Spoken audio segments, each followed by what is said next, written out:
You mana balik Sabah? Mau buat balik Sabah buat apa? Tahu? You nak jumpa siapa kat Sabah? Sama. Yalah, sesuai ya asyik. Siapa di sana? Tak tahu. Tak apa nak bully dia ni. Dia tak ada lah kata balik ubah ke ataupun jumpa kat luar ada kekasih atau boleh bully. Tak ada.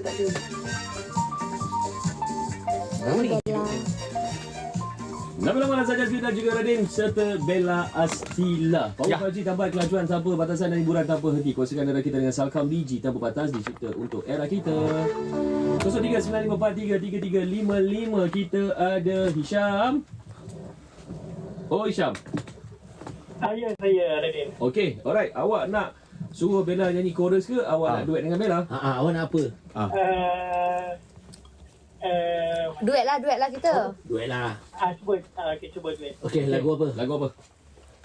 Lagu Dendang Perantau. Oh, Dendang Perantau. Satu, awak mulakan dulu Okey, 1, 2, 3. Tahu? Di hari raya terkenang daku. Jangan daku kepada si dia. Kampungku indah nun jauh di sana. Assalamualaikum. Assalamualaikum. Orang kata tahu music video kan?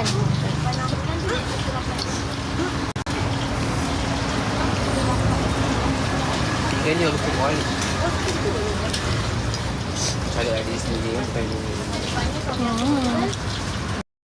Kita takut comot. Makan terus. Kalau comot berai yang susah. Wow. Di mana nak cari hairstylist yang macam ni, yang humble, down to earth, Yang memikirkan orang Yang lain. gas. yang memikirkan orang lain, yang sopan, masya-Allah, yang hafal lagu, yang hafal lagu Bella. InsyaAllah. Masya-Allah. Tabarakallah.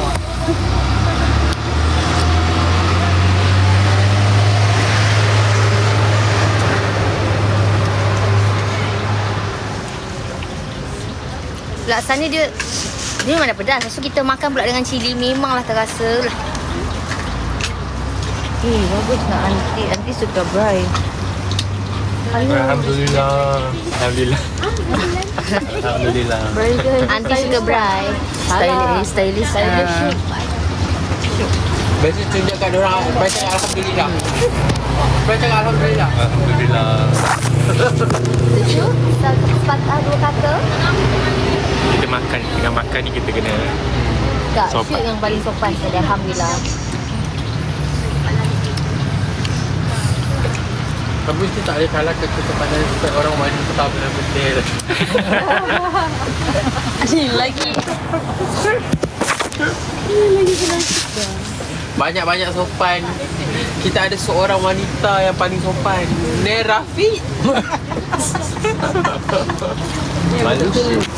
Tapi jangan sampai dia berkata-kata. Sekali dia berkata Zaf. Merah tak ni.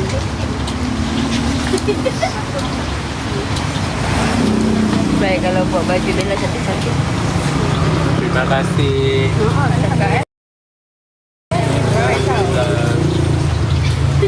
Bawa lagu cinta. Bawa lagu apa? Nanti bawa kita lagi. Nimak tu tadi orang buat.